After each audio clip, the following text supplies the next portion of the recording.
오늘 말씀은 출애굽기 20장 7절의 말씀입니다.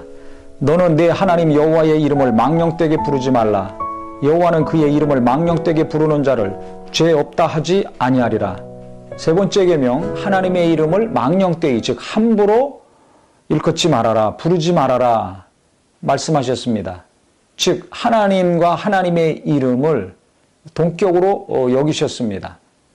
즉 하나님의 이름에는 하나님의 모든 것이 포함이 되어 있는 것입니다. 하나님의 영광이 들어있고 하나님의 능력이 들어있고 하나님의 이름에는 하나님의 속성이 다 포함되어 있습니다.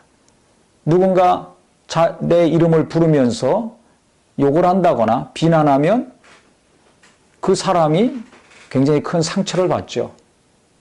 그 이름에 해당되는 사람이 굉장히 기분이 온짱게 되고 모욕감을 느낄 수밖에 없습니다.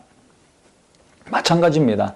하나님의 이름을 어떻게 하느냐, 하나님의 이름을 존중히 여기느냐, 아니면 무시하느냐, 아니면 자기의 그 부정한 것을 덮으려고 그 이름을 이용하느냐, 이 사람마다 각각 다릅니다. 그래서 하나님의 이름을 망령되이 일컫는 자, 바로 죄 짓는 것이라는 겁니다. 그 망령되이 일컫는, 함부로 그 이름을 일컫고 사용하는 경우가 어떤 때인가? 첫 번째는 거짓 맹세하는 것입니다. 하나님의 이름으로 맹세한다고 하면서 속에서는 진실함이 없고 부정하고 온전치 못한 것이 있는데 하나님의 이름으로 맹세합니다. 남들이 들을 때는 그게 맞는 것 같고 정직한 것 같고 거룩한 것 같지만 그 안에는 아주 탐욕이 있고 불의가 있는 것이죠. 그래서 불의한 사람들이, 범죄한 자들이 자기 범죄와 자기 부정을 감추기 위해서 하나님의 이름을 일컬을 때 해당되는 말씀입니다. 또 두 번째는 하나님의 이름으로 저주하는 사람들이 있습니다.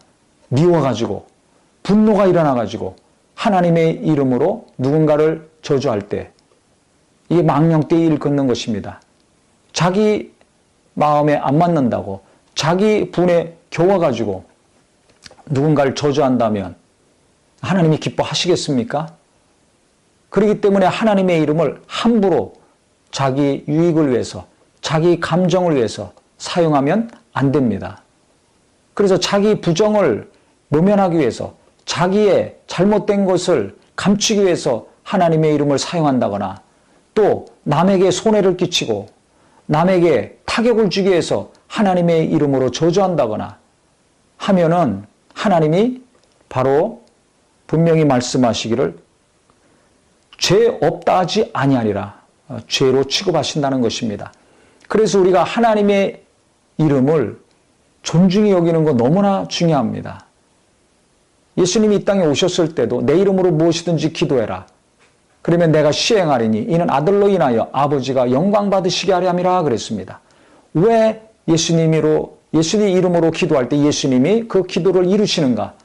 바로 나로 말미암아 아버지가 영광 받으시게 하시려고 그 기도를 이루어 주신다는 것입니다. 그래서 이름에는 하나님의 영광이 있습니다. 이것을 우리가 잘 알아야 됩니다. 그래서 하나님의 영광을 나타내는 일에 하나님의 이름을 잘 사용해야지 내 영광을 나타내려고, 아니면 내 불의를 감추려고, 아니면 내 감정을 시원하게 하려고, 그래서 남에게 고통과 아픔을 주려고 하나님의 이름을 일컫는다면, 사용한다면 그건 하나님이 기뻐하지 않고 죄로 여기신다는 사실입니다. 그래서 우리가 내 자신을 위해서 무엇을 감추거나 드러내거나 내게 고통과 아픔을 준 사람에게 고통을 주려고 하나님의 이름을 사용하지 마시고 하나님의 영광을 위해서 그분의 능력의 그 광대하심과 그 놀라운 속성을 드러내려고 하나님의 이름을 사용하고 높임으로 하나님이 귀히 여기시는 자, 하나님이 정말 영광 가운데 인도하시는 거룩한 입술이요 성도가 되시기를 예수 이름으로 축원합니다.